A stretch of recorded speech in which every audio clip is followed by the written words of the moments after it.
This is americasdemocrats.org, the weekly netcast for stand-up Democrats. I'm your host, Jim Cuddy. Labor Day is coming up, and this week we hear from three experts on the challenges facing working people in America. Best-selling author George Packer talks with us about his book, The Unwinding, and how since the Reagan administration we've become, quote, a society of winners and losers, close quote. Andrew Levison, analyst and author, gives us the numbers behind the voting patterns of the white working class who he says are crucial for the Democratic Party. And labor advocate and former House Democratic whip David Bonior says this is the worst moment for organized labor in his lifetime. Are you tired of Tea Party Republicans and Rush Limbaugh dominating the airwaves? Do you want the facts you won't get on Fox or even on CNN? Then stay tuned. Our sponsor, 21st Century Democrats, works hard to get everyday Democrats involved in returning our party to its roots and to success at the ballot box. Sit back and listen, then stand up and fight. And follow 21st Century Democrats on Facebook for all the latest progressive news. We're glad you can join us. George Packer is a staff writer for The New Yorker and has written a best-selling book about America's Unwinding. He says it was caused by what leaders and elites could get away with. It turns out to have been plenty, and now the American worker is in a race to the bottom. And we're joined now on americasdemocrats.org, the weekly netcast for stand-up Democrats, by George Packer, who's a staff writer for The New Yorker and the prize-winning author of several books, novels, and a play. His latest book, which has won universal praise from critics and readers, is The Unwinding, an inner history of the new America. It's an account of how America's social contract is becoming frayed. George Packer, thanks so much for joining us today on americasdemocrats.org. Good to be with you. Your book, The Unwinding, describes an America very, very different from the one that baby boomers grew up in, one in which there is very little holding us together. How did that happen? I think you could point to two different causes, both of them going back to the period of the 1970s. One is the big macro changes in the global economy, globalization, foreign competition, technological change, the rise of the information age, and all the changes in manufacturing and in daily life that brought. And it eviscerated the American heartland and the Rust Belt while creating enormous wealth on the coasts and in some of the big cities. And that led to our becoming much more of a society of winners and losers. But the other is harder to define, but something close to social morality and a sense of what leaders and elites felt they could get away with. And that also changed, I think, beginning in the 70s when suddenly the model of the CEO went from being a kind of faceless corporate bureaucrat who had certain obligations to his employees and to society, might not have been a paragon of virtue, but was not celebrated for breaking rules and tearing up union contracts and laying off the workforce. That changed, and now we have a culture that reveres the Facebook motto of move fast and break things, and it sort of celebrates people who get to the top by any means necessary and by being ruthless as well as by being creative. So it's a change in norms, and that has had huge effects from the top to the bottom, because once behavior at the top changes, then ordinary people would feel like they were suckers if they didn't start breaking rules themselves, which is why people walk away from mortgage when they are facing default, or even buy houses that cost more than they can possibly afford. It's part of a game that they see everyone else playing. We're led by example, right? I mean, that's kind of what we've always learned. You say we're in the midst of a new Gatsby era of excess selfishness and glorification of celebrities. That era, of course, ended in the Great Depression. Is that where we are again? You know, you might have thought so in 2008. Yeah. Because to me, that year felt like an epic moment along the lines of the Wall Street crash of '29 that led to the election of Franklin Roosevelt and the New Deal. It turned out that 2008, which was historic. We had Wall Street on the brink of collapse, the global economy going into what you really could call a depression, auto manufacturers going bankrupt, commercial investment banks shutting down, and the election of our first black president, something I never thought I would see. It turned out 2008 was a big year, but not as big a year as 29 or 33. The depression this time around wasn't as big, as deep, and there were remedies this time that didn't exist before that softened its edges. So instead, we have a kind of chronic stagnation, I would say, where some of the old trends just kept persisting, including the glorification of wealth and celebrity, and including Wall Street as the engine of people's prosperity. The stock market reached an all-time high not long ago. So it's a strange case of, we hit a gigantic bump and then we just keep on going. Yeah. A number of political scientists or economists have written about the tremendous inequalities in America today by analyzing misguided policies, but you're telling that story through the eyes of individuals. Why did you choose that path? Because we've all read those books, or at least we know about them, and we're familiar with the arguments. We know what the problems are. We know some of the solutions, or else we just disagree with them and don't pay attention to them. In either case, it's easy to dismiss it, whereas what I thought was missing was a portrait of the country that was panoramic enough and intimate enough that it would include a lot of different kinds of Americans, and that would be like holding up a mirror that people could look in and say, yes, that is what we look like. That is where we've come. That is how we got here. So I have one man from rural North Carolina who's an entrepreneur and turns to biodiesel as the salvation for a depressed rural economy. I have a black woman in Youngstown, Ohio, who grows up amid the collapse of the steel industry and manages to survive and raise a family by holding down an assembly line job, one of the last ones in Youngstown.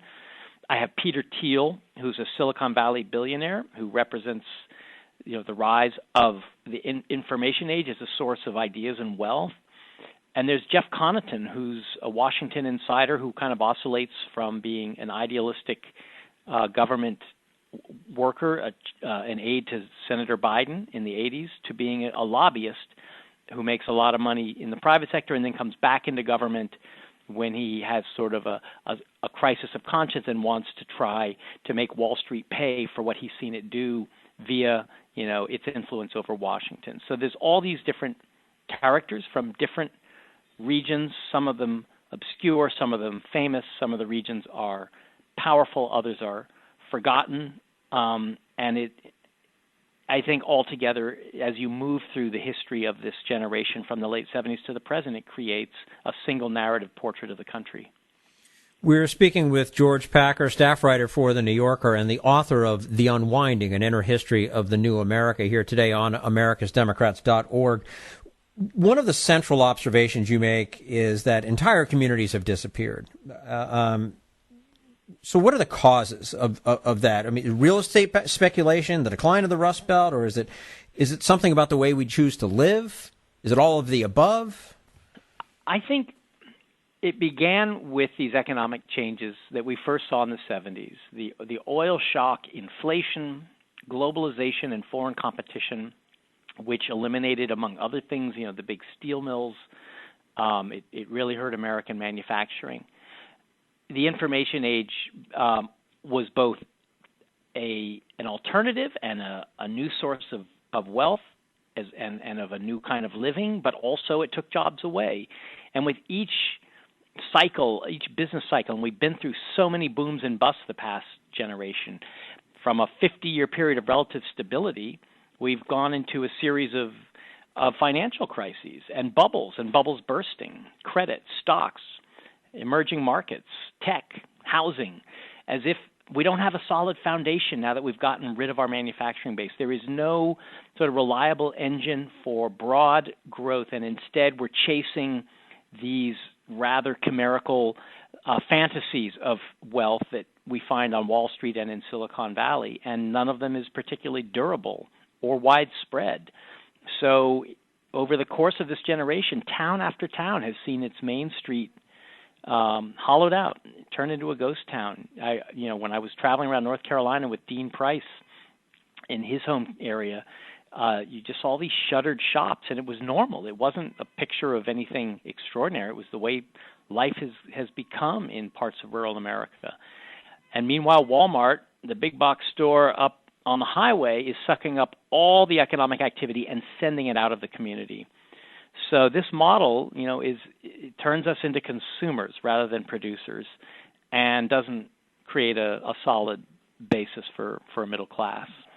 And in fact, it turns us into uber consumers. I mean, I think we consume a lot more, and it's just that we've got to have these, 500-gallon tubs of tuna fish and, things like that at these big box stores. I mean, it's almost like the problem seems to snowball.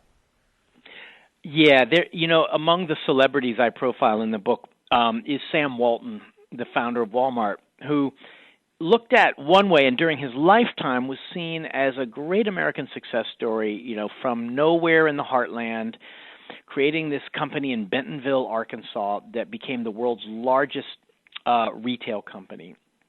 And while he was alive, he was lionized, and governors and presidents went to Bentonville to celebrate him.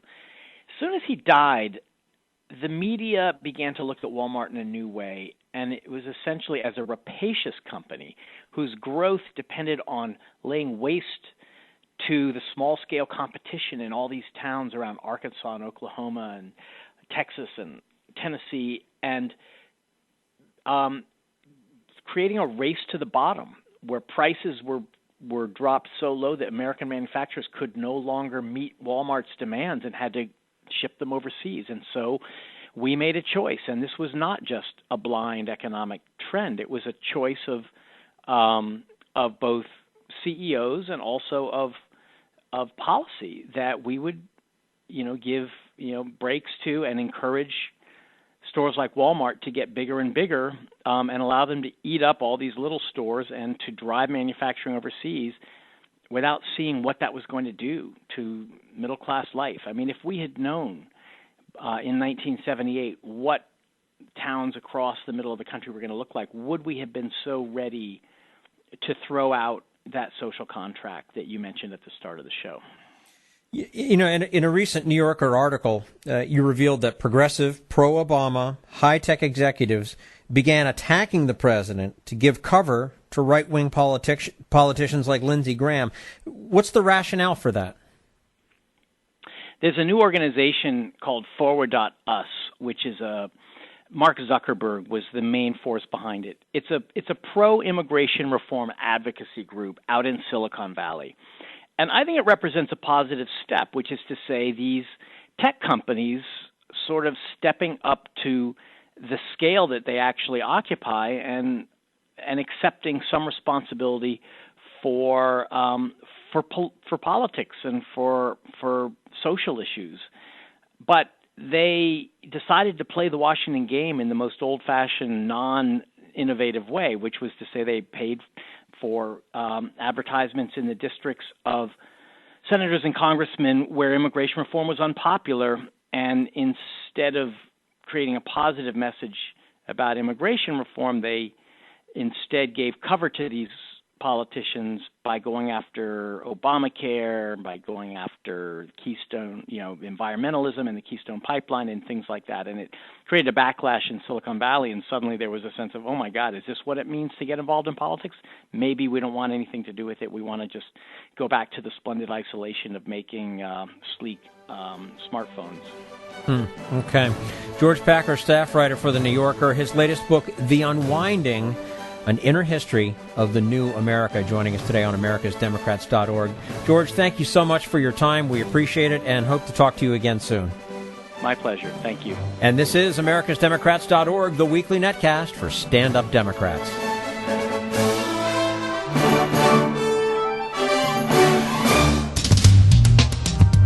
We want you to sit back and listen, but we need you to stand up and fight. Do you want to get involved and help get our party back to its roots and to success at the ballot box? You can make your contribution to Democrats for America's Future and help us keep this show going and to elect Democrats who will stand up for democratic principles. Go to americasdemocrats.org and click on Donate at the top of the page. This is americasdemocrats.org, the weekly netcast for stand-up Democrats.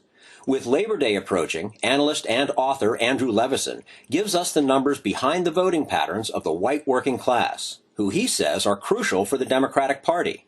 That's coming up in just a moment. Right now, we turn to Jim Hightower, America's #1 populist, for his common sense commentary. The Bible tells us that the Garden of Eden was heaven on earth until Adam ate that apple. Then all hell broke loose. Recently, hell erupted in the garden again, this time in Arlington, Texas, on a small organic farm named Garden of Eden. At about 7:30 in the morning of August 2nd, a SWAT team of armed police agents, code enforcement officers, and narcotics detectives suddenly exploded all over Shelley Smith's little farm. They burst through the gate, handcuffed the terrified residents, and held them at gunpoint while the agents executed the raid's mission. Which was what exactly? A City of Arlington spokeswoman explained that the purpose was to improve the quality of life and to resolve life safety issues within neighborhoods. It seems there had been complaints about marijuana being grown and about the place being unkempt. So, what did the daring-do raiders achieve? They captured 17 blackberry bushes, 15 okra plants, 14 tomatilla plants, some native grasses, and all the sunflowers. Then they whacked down Shelley's sweet potato patch with a weed eater and seized the farm's compost along with some wooden pallets, old tires, and furniture. Notice what they did not find? Marijuana plants, nor any other illegal products. In short, on the basis of rumor, autocratic police power was unleashed to improve the quality of life by destroying an organic farm. This is Jim Hightower saying, why would police resort to paramilitary force just to check out a few marijuana plants and some trash? Because right-wing officials and arms industry lobbyists have been pushing police departments all across America to switch from a peacekeeping approach to an aggressive, militarized SWAT mentality, with officers being armed, trained, and psyched to treat common citizens as enemies. To learn more, go to aclu.org/militarization. Need an antidote to the progressive blues? Want some good news about how grassroots folks are rebelling against the corporate powers and winning? Well, here's an easy-to-swallow pill for you, the Hightower Lowdown. Hightower's monthly newsletter will give you the lowdown, even as it lifts you up. It's 4 pages a month, jam-packed with facts you can use, actions you can take, and Jim's own Texas humor, all for only $15 a year. To become a lowdowner, go to hightowerlowdown.org. This is americasdemocrats.org, the weekly netcast for stand-up Democrats. Where are Democrats going to get the votes to improve their standing in Congress next year? Analyst Andrew Levison argues that the party is doomed unless it can make electoral inroads among the white working class, which he says no longer feels part of the Democratic coalition. And joining us today on americasdemocrats.org, the weekly netcast for stand-up Democrats, Andrew Levison is the author of 2 books, numerous articles on political attitudes and social conditions of working-class Americans. His first book, The Working Class Majority, was nominated for a National Book Award and serialized in The New Yorker. And since 2003, Mr. Levison has been both the Director of Business and Operations and also a contributing editor to 2 significant online political publications, The Emerging Democratic Majority and The Democratic Strategist. And his new book is titled The White Working Class Today, Who They Are, How They Think, and How Progressives Can Regain Their Support. Andrew Levison, thanks for joining us today on americasdemocrats.org. It's a pleasure to be here. Now, you make the case in your new book that the white working class is critical to the future success of the Democratic Party. Isn't that a tough haul? Well, first of all, compared to what?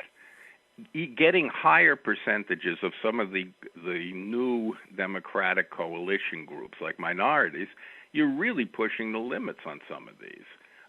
Democrats are getting close to maxing out some of the categories of voters that are part of what Rui Teixeira called that emerging Democratic majority.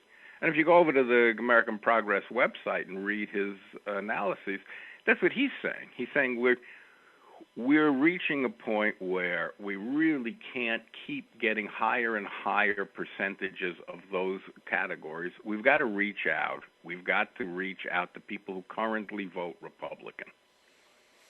You know, it's interesting, though. The Republicans seem to have the same problem. They've got to reach out to minorities because they found that out in this last election, right? That's as far as I'm concerned, that's not a problem. That's a solution. Well put. Now, you also talk about something you call the white working class or blue collar workers, but isn't that really a stereotype that no longer applies? I mean, who are these people? Okay, it's a little complicated, so let's take it step by step. First of all, who are they? You know, the traditional post-war Democratic definition was these are the ordinary guys and gals, the average Joe. They were considered the heart and soul of the Democratic New Deal coalition. And they were thought of pretty much in occupational terms, manual versus mental, blue collar versus white collar, and visualized as in their majority men because an awful lot of women stayed at home in the 50s. But now with the increase in service workers and the lowest level sales workers and the increase in the number of women who work, it's different today. The London Economist had a pretty good, not long ago, they had a pretty good common sense definition. They said it's people who work with their hands or stand on their feet all day. Now, among the skilled workers, there are some that can make good money. But for the most part, these tend to be jobs at a lower pay, they offer little opportunity, no fringe benefits, and that are heavily supervised. So that's who we're talking about when we say white, or at least who I'm talking about when I say white working class. But how many people are there like this? What I found out when I was researching my book was a pretty surprising fact, that around 50% of all white men and around 40% of white women are in occupations that most people would just automatically call working class rather than middle class. This is a surprise, but it's true. Now, one trick here is you'll often see with opinion polls, they use education as the definition of working class, where people who have either a high school education or less than college. The reason is that the two things overlap. About 80% of the people who have just a high school education are in working class jobs. And even if you throw in the community college people, it's still about 60-70% are in what we're calling working class jobs. So you can use education as kind of a shortcut to reach that notion of white working class. Then the other thing to remember is we're talking about the labor force. White working class people tend to register in lower numbers and turn out on election day in lower numbers. So what happens is their percentage of the electorate, of the voters, is only somewhere in between 36 and 44%, depending on whether you use the exit polls or the census data. But the thing is, no matter how you measure it, this is a huge, huge demographic group. And if Democrats want to expand their coalition, this is the place to look. Is there a magic number in terms of percentage of the vote that Democrats will need from this group, or a ceiling beyond which they can't go? Well, obviously it depends on what other parts of the Democratic coalition do. If other parts go, if you get more of one group, you need less of another. But sort of seat of the pants, on the positive side, permanently increasing the level of Democratic support among white workers to just about 40% that Obama received in 2008 will pretty much ensure a reliable Democratic majority, at least on the presidential level, for many years to come. On the negative side, if in 2016 white working class support for the Dems falls to below the 33% that it hit in 2010, a GOP president becomes a very real possibility. And this is not to mention the effect such low support would have on Democratic prospects in 2014. If you don't have above, if we hit the 33% number again, it'll be impossible for Democrats to retake the House, and they might lose the Senate as well. We're speaking with Andrew Levison, talking about the new book, The White Working Class Today, Who They Are, How They Think, and How Progressives Can Regain Their Support. Do Republicans do so well among this demographic because of working class values as opposed to working class incomes? Well, traditionally the Democrats used to think that there was a clear distinction between economic interests and values. In the mid-2000s, you had Tom Frank's book, What's the Matter with Kansas? There was a pretty lyrical expression of this idea. The truth is people, and ordinary people and even highly educated people, don't think that way. People have basic values, and they won't vote for people who express views that are completely and totally against those values. But they also use common sense and personal philosophy to decide how to balance values. And what they do is look at who is on their side or sticking up for them.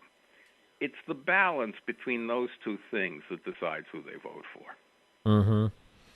Now, you divide the working class into true believers and those who call actual life experiences moderate their views. I assume it is the open-minded members of the group whom the Democrats ought to be targeting? Absolutely. The Rush Limbaugh types are never going to change their mind. They are locked into their philosophy. It is exactly the open-minded who are potential Democrats. I use some pretty unique data from the Pew polling organization to estimate the size of these two groups, the true believers and the open-minded, in working-class America. And while it varies a lot from issue to issue, the data show that there's usually a group of about 25 or 30% in the middle who are open-minded, who can be reached. They're not progressives or Democrats, but they're not Rush Limbaugh conservatives either. How much of the working class are the true believers who follow Fox News and demonize Democrats? Well, it's complicated because there are a lot of single-issue voters that we hear a lot about. They're passionate about one issue, but open-minded or even progressive on others. One of the most typical examples is people who are very conservative on certain moral issues like sexual behavior, but are populist on economic issues like their view of big corporations or the rich and powerful. In the book, I tried to distinguish these single-issue conservatives from the Rush Limbaugh, Fox News types who accept the whole range of conservative positions and see politics as one great struggle between good and evil. The conclusion from the Pew data was that only about 25 to 27%, a quarter of white working class people, really fit the image of the angry white guy who sits listening to Rush all day and keeps shouting "damn right" to every single thing he says. How? So do you not worry about them then? I mean, you got somebody with when they're kind of on opposite sides of themselves, if you will. So perhaps they're conservative on one end of things, but they're maybe a little more liberal on something else. How do you go after that type of voter? Well, that's a good question. It varies. Obviously, take the example of the person who has very conservative views on sexual morality, but also thinks that everybody on Wall Street is a crook. Well, the answer almost presents itself. You try to appeal to him on the things you agree on, and you try and neutralize or at least say, look, we'll be tolerant of your views if you're tolerant of our views on the areas where you disagree.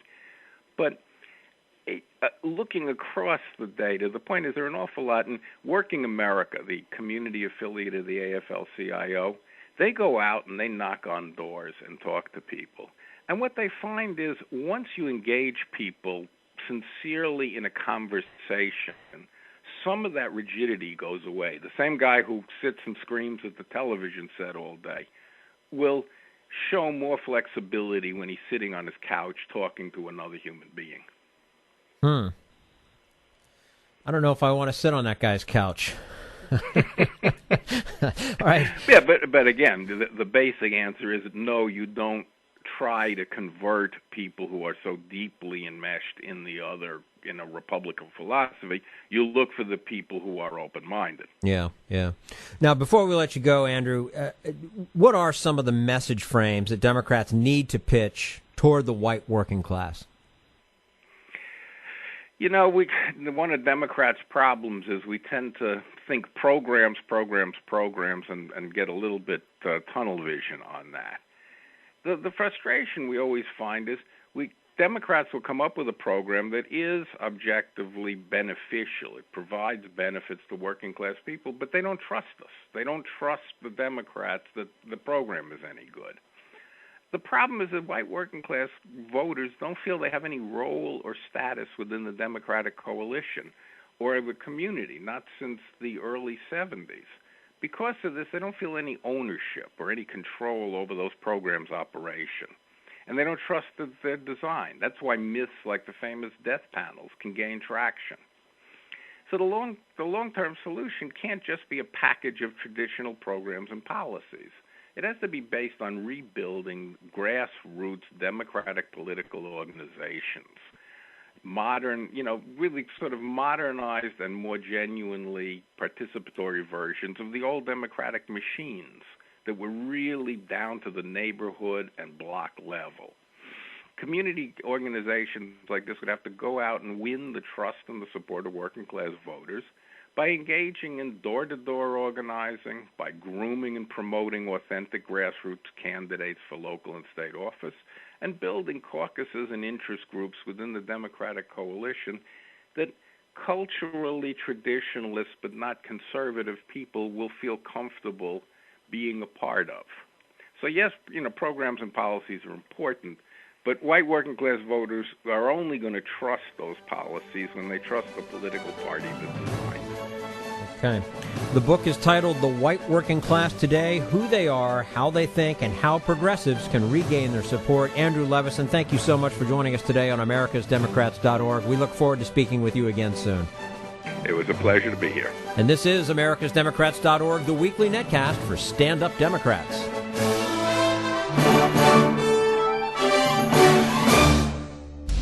We want you to sit back and listen, but we need you to stand up and fight. Help get our party back to its roots and to success at the ballot box.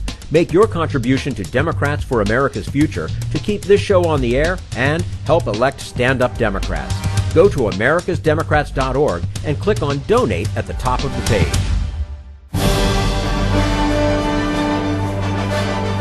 This is americasdemocrats.org, the weekly netcast for stand-up Democrats. And finally today, David Bonior joins us. Mr. Bonior of Michigan was the longest-serving Democratic whip in the House of Representatives, and now has an organization dedicated to advancing the goals of organized labor. Unfortunately, he says, things are at a low point right now. And joining us today on americasdemocrats.org, the weekly netcast for stand-up Democrats, former Democratic Congressman from Michigan, David Bonior, was the longest-serving elected party whip in the history of the House of Representatives from 1991 until his retirement at the end of 2002, when he founded the nonprofit advocacy organization American Rights at Work. The organization is dedicated to promoting the freedom of workers to organize unions and bargain collectively with employers. Congressman Bonior, thanks so much for joining us today on americasdemocrats.org. Nice to be with you today. Thank you for having me. And, well, when we are glad to have you. Your organization, American Rights at Work, advocates on labor issues. Is this the worst time for organized labor in your lifetime, given the union-busting ideology of so many Republican governors and members of Congress? Well, I would say yes to that. It's in my lifetime. I was born in 1945, and when I was born, there was an ascendancy of people being organized throughout this country, and the percentage of people belonging to organized labor or labor unions in this country increased dramatically. In fact, it increased from where it was in about 12%, 13%. In the early 1930s, when the recession hit, to a high union density high of roughly 30% in the United States, and some places like where I grew up in Detroit, it was as high as 50%. In other words, 1 out of every 2 workers belonged to a labor union. Well, of course, that has been ravaged over the years. The National Labor Relations Act, which was passed in 1935, the Wagner Act, as it was known back then, really gave workers the rights for the first time in a strong way to collectively to organize into a union and then to collectively bargain with their employer, which created a dynamic of equality in the workplace. So you had a situation where workers by the mid-1950s were earning a good salary with decent wages, and the difference between the average worker and the CEO was reasonable, within 25 to 1. Today, of course, it's almost 400 to 1, which is obscene. The workers back then were getting a decent share of the productivity that they helped create to make our economy the strongest and the richest in the world. Today, that's disappeared, and it's disappeared pretty dramatically. So, yeah, there's huge difference, and that's been resulted from a change in the law. The Taft-Hartley Act in 47, the Landry-Griffith Act that was passed in 59, all weakened labor rights, and then you've had a succession of court decisions at the federal and state levels that have also weakened federal and state labor law, and to the point where it's almost impossible, not quite, but almost impossible for workers to organize at a workplace. There's a huge army of anti-worker consultants out there that are hired as hired guns to come in and to work with the corporations to deny workers their rights to organize. And so it's been a huge problem, and it's manifested itself in, I think, the laggard economy that we now are wallowing in, trying to get out of this great depression that we slipped into in 07. And now income inequality obviously has widened tremendously, especially when you go back to looking when you were first elected to Congress in the mid-'70s, to the point that America is one of the worst in the developed world in economic disparity. So what is the answer to bring that back? Well, the answer is to let workers organize so they can bargain for their value. So they have a value in this economy. That's their work, their skills, their passion, and they're not being compensated for that. They're being used and thrown away. Oftentimes, today if you're laid off as a worker and you're over 45 years old, you're lucky to get a job. So what do you do with people between 45 and 65 when they're eligible for some type of medical social insurance? It's a 20-year gap.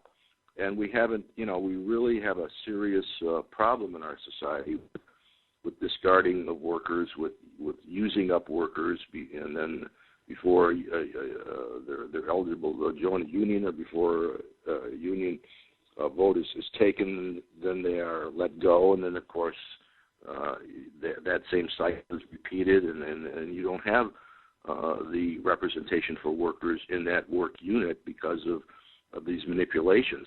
We have a huge number of people each year in our society who try to organize at a work site who are fired, just fired summarily at will by the employer. That's what happens when you try to stand up for your colleagues and yourself and your family at the workplace. There are intimidations if you try to organize a union at the workplace. You have one-on-one meetings with employers, and they threaten you. It's just so outrageously one-sided and out of hand now. And all you have to do is look at the data on union organizing in the country, particularly over the last 20 years, and to see that this is a system that's broken. It doesn't exist to that extent in, for instance, other Western democracies. Most other democracies have union density or percentage of people who belong to unions at a much higher rate than we here have in the United States. The Canadians are about 25%. The Europeans are anywhere from 25 to 35, 40%. We're down to, we're approaching single digits now. We're down about 11% of our workers, and that was down from a high of roughly 30% at the end of the 1960s, early 70s. So we're marching in the wrong direction, and we have these constant battles, and just to try to set the floor on wages for workers on minimum wage. There's another one ongoing now. We have a Republican, of course, House of Representatives that it's almost impossible to get that through on, and so we've got millions of workers at that level working for wages that are poverty wages. You talk about them. If you're working at $8 an hour today and you've got a family at all, you can't make it. It's impossible. Those are poverty wages. So we've got to have living wage in this country. So we have to have the workers have the ability to organize and to collectively bargain. And until we basically do those kinds of things and correct our trade policies, which put us at a disadvantage with other workers around the world, then we're going to continue to see this rush to the bottom, or the spiraling to the bottom.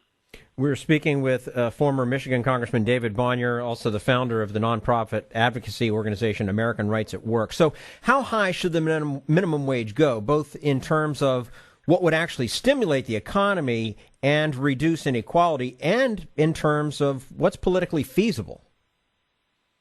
Well, it should go at least to $10 an hour, and probably more.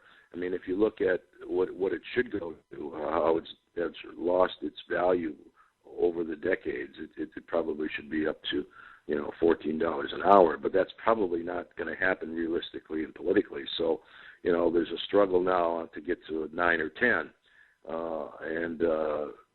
but that 9 or 10 is still a difficult wage to live on. You can't. You've got to have other jobs to be able to do that with.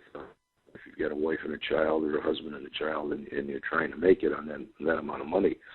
So it's a big struggle. I think one of the things we should do is, certainly with minimum wage, is to index it, so we don't have to go through these battles every year, and those people who are working at some really difficult jobs get a better pay. That money, by the way, is used. I mean, that money doesn't. These people don't put it in their pockets or put it in the bank. It's spent for groceries, for rent, for all the necessities of life, and it gets circulated through the economy. To answer your question, in terms of the economy, it would help measurably to help stimulate local business, local economies. It's not the total answer, but it's a piece of it, and it establishes a floor in which other wages are bargained for in other units. So it's an important piece. What's your opinion of President Obama's proposal to peg Social Security increases to a chained CPI, or Consumer Price Index? Well, I think there are other ways actually to deal with the needs of Social Security, and that would not be my preference and option, and so I disagree with that approach. Although I think the president is looking for a broader agreement, which is a significant part of, in order to get other things, and I think we shouldn't just dismiss it completely. Although I think there are other approaches to shore up Social Security and Medicare that would meet the needs of those who are interested in doing it. Do you think President Obama's been a disappointment to you, anyway, on traditional progressive values, labor, immigration, the social safety net? I think on immigration, no. I think he's working hard on that. So I don't think so on that. On health care, he worked hard. I wish we could have had a single payer proposal, but we have what we have, and hopefully we can build on that, and then it'll evolve into a better and more single payer type of a system. On the question of on other questions, economic questions. Labor, for instance. I think he could have been. Yeah, well, I was just going to go there. Yeah, he's been a huge disappointment on the question of labor, and a huge disappointment, not just a disappointment, and it's for people he's surrounded himself with in the White House that don't have an affinity or feeling for it or an understanding of it, and so it's sad. I'm very disappointed in this aspect of his presidency. Okay.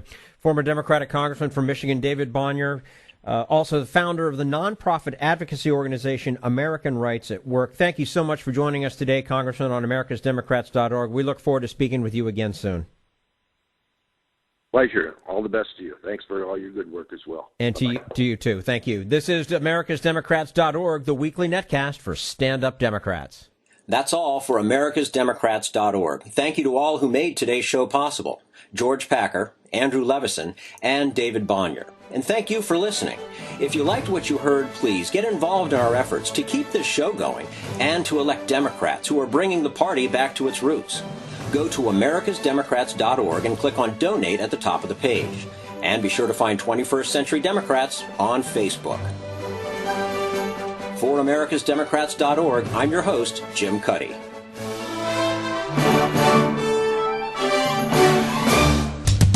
We want you to sit back and listen, but we need you to stand up and fight. Join us, support the show, and help elect Democrats who will stand up for democratic principles with your contribution today. Go to